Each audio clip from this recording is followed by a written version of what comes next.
বাংলাদেশের যে ধর্মীয় গোড়ামির কথা বলেন, বিভিন্ন যে পূজা হয় সেই পূজা মণ্ডপে আমাদের যে ধর্মীয় যে দলগুলো আছে সেই দলগুলো তাদের জন্য পানির ব্যবস্থা করে, তাদের সিকিউরিটির ব্যবস্থা করে। আপনাদেরকে সেভাবে নির্দেশ করা হয়, এটা একটা রাজনৈতিক খেলা। প্রথম প্রধানমন্ত্রী বলেছেন you can change your friend not change your neighbour. তুমি তোমার বন্ধু পরিবর্তন করো কিন্তু প্রতিবেশী কখনো পরিবর্তন করবা না। অথচ আজকে আপনাদের সবচেয়ে কাছের প্রতিবেশী হচ্ছে বাংলাদেশ। সে বাংলাদেশের পতাকাটা বাংলাদেশ, যে বাংলাদেশকে এখন অনুসরণ করছে কারা জানেন? পাকিস্তান অনুসরণ করছে। বরং পাকিস্তান না, যে দেশ এতদিন বলেছে আমাদেরকে দেশ হিসেবে গণ্য করতো না। আমার মনে আছে আমি যখন ঢাকা বিশ্ববিদ্যালয়ের ছাত্র ছিলাম 2013 সালে পাঞ্জাবে চণ্ডীগড়, ভারতের পাঞ্জাব একটা প্রদেশ আছে যেটি হচ্ছে আপনার দিল্লির পাশেই। পাঞ্জাবের দুটো রাজধানী, একটা হচ্ছে চণ্ডীগড় আর একটা হরিয়ানা। চণ্ডীগড়ে একটা কনফারেন্স ছিল, গ্লোবাল ইউথ কনফারেন্স ছিল। সেখানে আমি বাংলাদেশের হিসাবে প্রতিনিধিত্ব করেছিলাম। তখন আমি যাওয়ার পর দেখলাম প্রত্যেকটা দেশেরই পতাকা আছে, শুধু বাংলাদেশের পতাকাটা নেই। প্রত্যেকটা দেশকে যারা ইউরোপিয়ান, আমেরিকান, ওয়েস্টার্ন, তাদের ওই দেশের পতাকাগুলোকে 5 স্টার রাখা হয়, যারা আমরা যারা আমাদেরকে রাখা হয় 3 স্টার বলে। তো আমি যখন কনফারেন্সের ভিতরে ঢুকলাম, প্রত্যেকে কথা বলছে, লাস্টে বলেছে প্রত্যেকের নাম ধরে দেশ ইনভাইট করেছে কথা বলার জন্য, কিন্তু বাংলাদেশটা ডাকে না। তারা বাংলাদেশে মনে করে, দেশে মনে করে, ডাকে না। তখন বলছে এনিওয়ান লেফট, তখন আমি হাত তুললাম যে আমি interested to talk with you. বলছে ঠিক আছে, কাম টু দ্য রাইট, স্টেজে আসুন। স্টেজে আসার পর আমি বলেছিলাম যে আপনারা এতক্ষণ বলেছেন যে কি বলে এই মন খুলে দাও, সম্পর্ক মিটাপের জন্য মন খুলে দাও।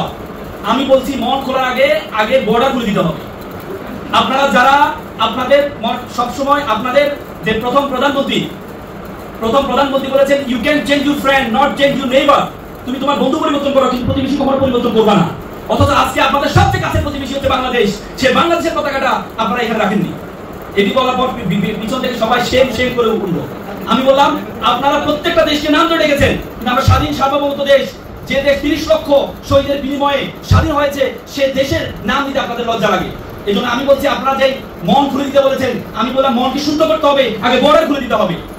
তারপরে কথা বলার পরে এরপরে তাদের যে জাস্টিস ছিলেন, এই কি বলে ইন্ডিয়ান হাইকোর্টের একজন জাস্টিস ছিলেন প্রধান অতিথি হিসাবে, তিনি বলেন দেখেন আমরা আসলে বর্ডার কিভাবে খুলবো, আমরা বর্ডার খুললে তো হচ্ছে বাংলাদেশের বিভিন্ন ফান্ডামেন্টালিস্ট আছে, তারা ঢুকে যাবে ভারতে। হ্যাঁ, তারা ঢুকে যাবে। আমি বলছি বাংলাদেশে কোনো ফান্ডামেন্টালিস্ট নেই, বাংলাদেশের ধর্মীয় গোড়ামি কখনো নেই। বাংলাদেশে যেটি আছে, বাংলাদেশে আপনি জানেন বাংলাদেশের যে ধর্মীয় গোড়ামির কথা বলেন, বিভিন্ন যে পূজা হয় সেই পূজা মণ্ডপে আমাদের যে ধর্মীয় যে দলগুলো আছে সেই দলগুলো তাদের জন্য পানির ব্যবস্থা করে, তাদের সিকিউরিটির ব্যবস্থা করে। আপনাদেরকে সেভাবে নির্দেশ করা হয়, এটা একটা রাজনৈতিক খেলা। ধর্ম নিয়ে কথা বলা এটা একটা রাজনৈতিক খেলা।